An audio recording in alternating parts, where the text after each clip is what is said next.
folks, how are we doing? So yeah, we're doing obviously a series for DNA nutrition, and just going to the gym. Gonna have a check-in with Kelvin and train some legs, which is always it's always exciting because he certainly pushes you.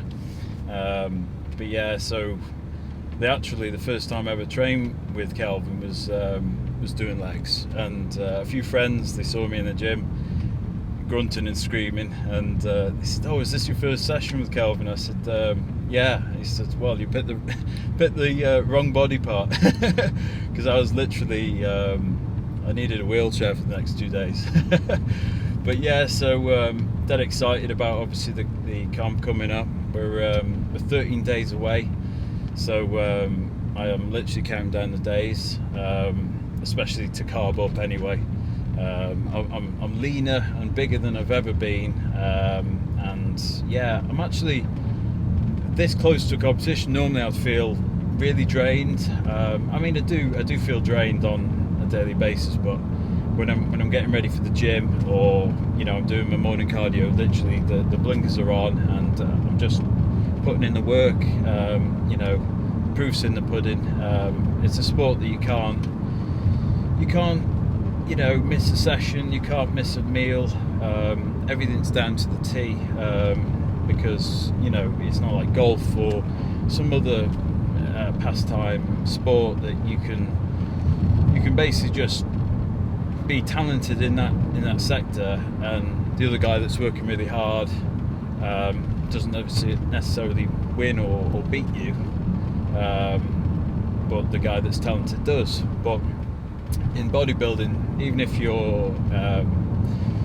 got a natural look to you, and you've got the right genetics, which I feel I do have the right genetics for the sport, but some guy that's working twice as hard as me might not have the same genetics as me, but it'll look better on stage, and that's the hardest part about the sport.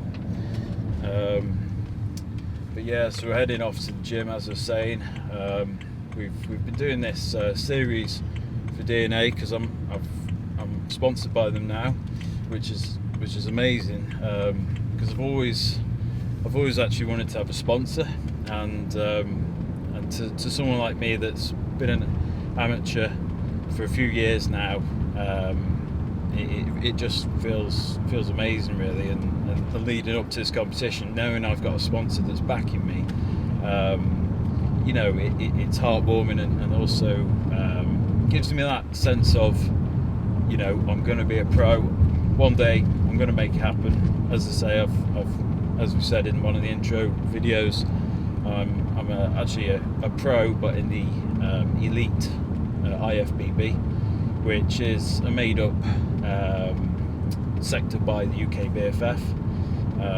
So it was basically, right, now I want to be an IFBB pro, American standard, and go over to America and compete. So that's the dream, and I'm finally starting to see the evolution in my training, and basically take it to that next step. I mean, as I said, even with my condition and the size I am now, it's kind of, well, after 12 years of training, it's finally paying off. It's finally getting there.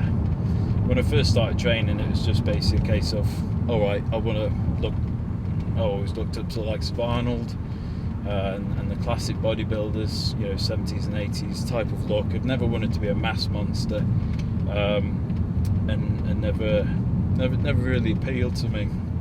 So that's finally starting to compete in the sector that kind of tributes the 70s, 80s, and even the 60s bodybuilders.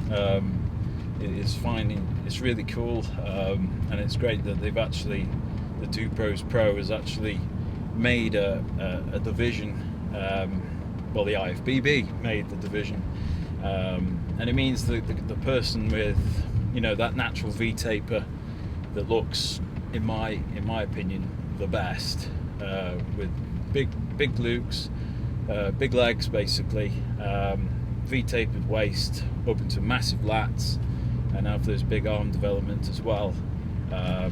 Yeah, that's kind of the ideal body for me, and that's what I'll always work towards. And in this sport, you've got to be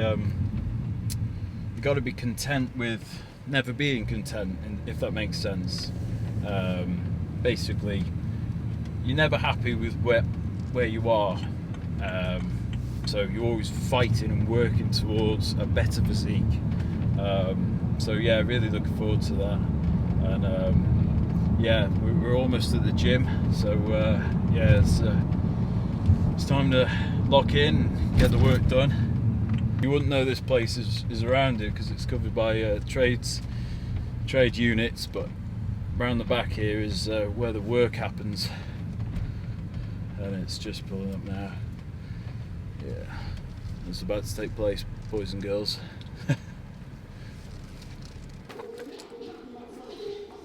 Let's get it done. Hi guys, welcome to another episode of DNA Sports Prep Series. I'm Kelvin Hinde, this is Andrew Doan, and we are here at just under 2 weeks out now. Yeah.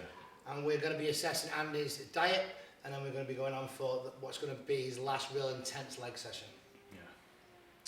So over the last couple of weeks, Andy's been having about 60 grams of oats for breakfast. We've decided to reduce that in the morning, take away some of his carbs in the morning because you're training sort of like after meal free, aren't you? Yeah. So we want to keep some carbs in the meals before training. So we'll skip that in the breakfast.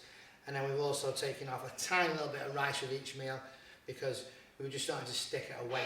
Yeah. So, well, it's had a desired effect. We're going to put the both diet plans on the screen so you can see what he was on and what he's come on. And you've dropped 2 kilos this week. Yeah, dropped 2 kilos this week with just the minor changes.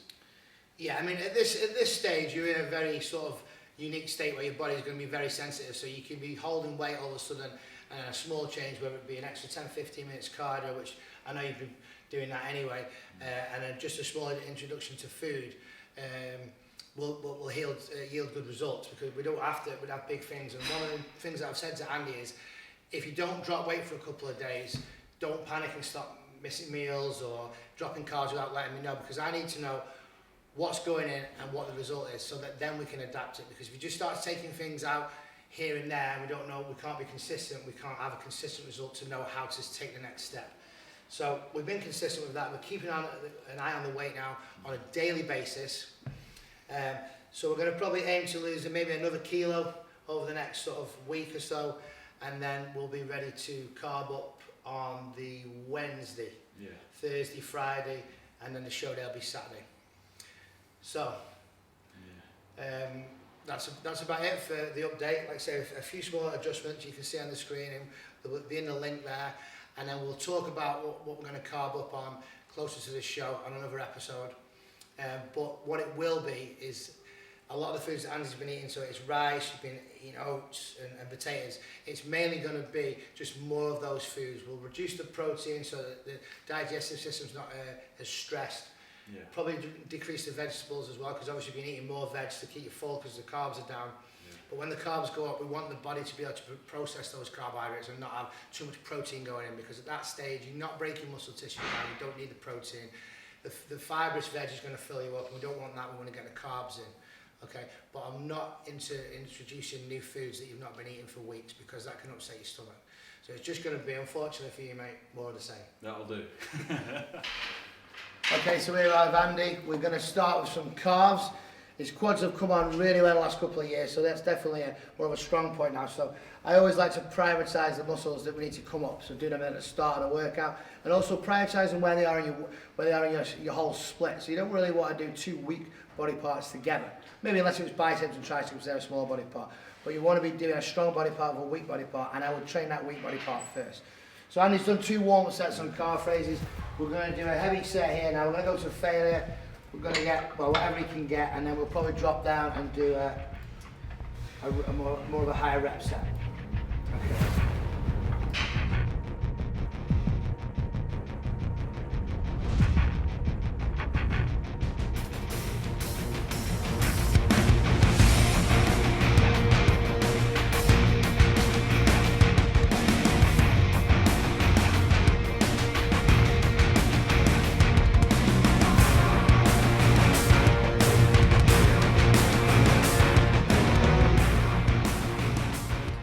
Okay, so Andy's feeling the heat off that leg extension set.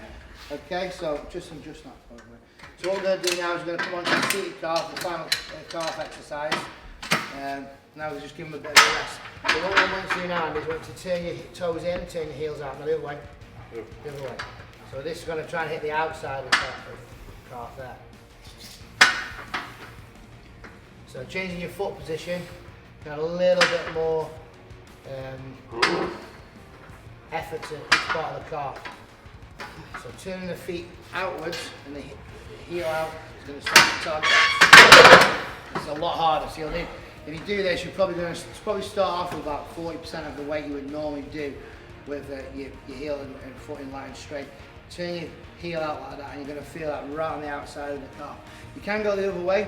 You can turn your heel in and stay on the ball of your foot and try and target more of the inside of the calf.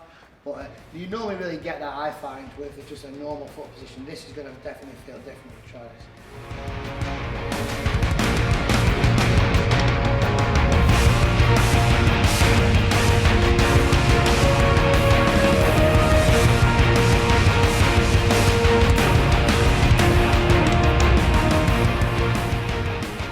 Okay, so Andy's finished with calves now. We've hit a couple of different areas of the calves there. So we've done the warm-up on the leg extensions. Now we're on the pendulum squat. We've done a couple of warm-up sets on this already with 1 plate and 2 plate.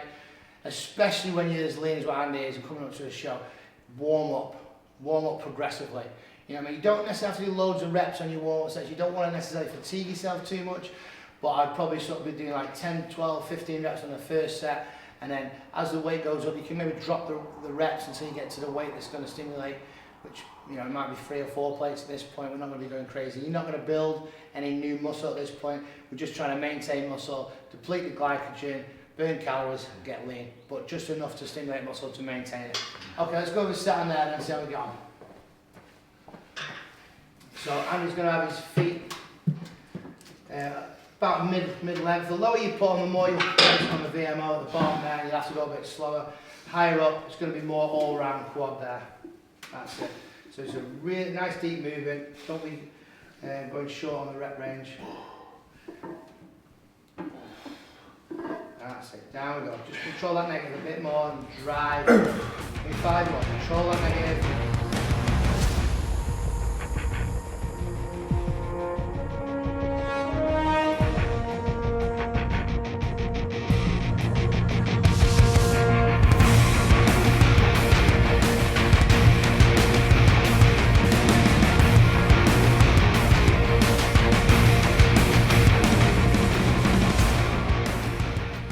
Okay, so the final exercise for Andy is going to be the leg press.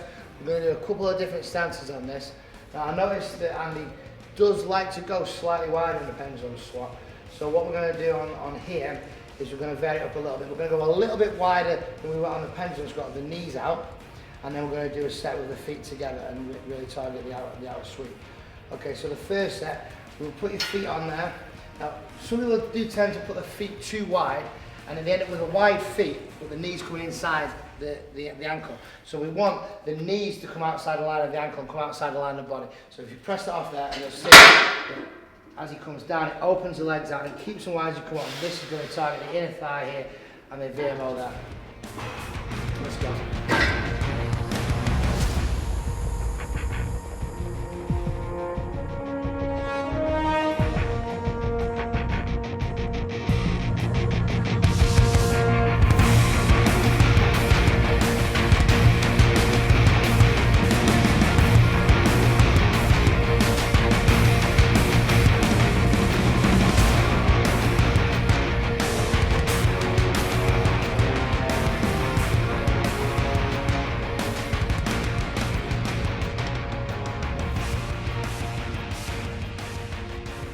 Okay, so as you'll probably see from the video, we nearly had a little accident there. Andy just went a little tiny bit too deep on one of those last leg presses. Just a little twinge on the inside of the on the thigh, wasn't it, mate? Yeah, it was. Yeah, just a little too low.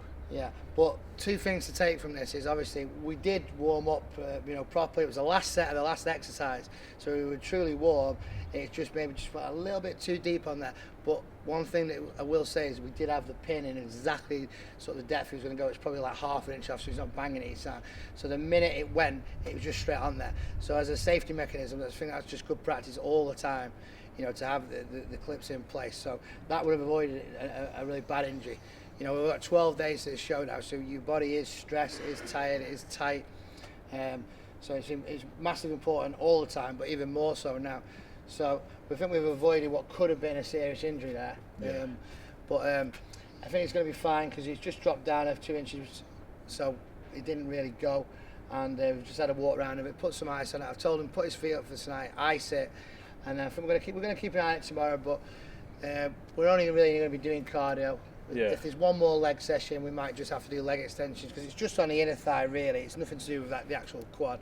So we don't foresee it being a problem, but it is a lesson to be learned, and it just shows these things can happen no matter how warm you are, but always be prepared for the worst. So have the safety pins in, and if anything like that does happen, it's going to be a lot worse than it could be.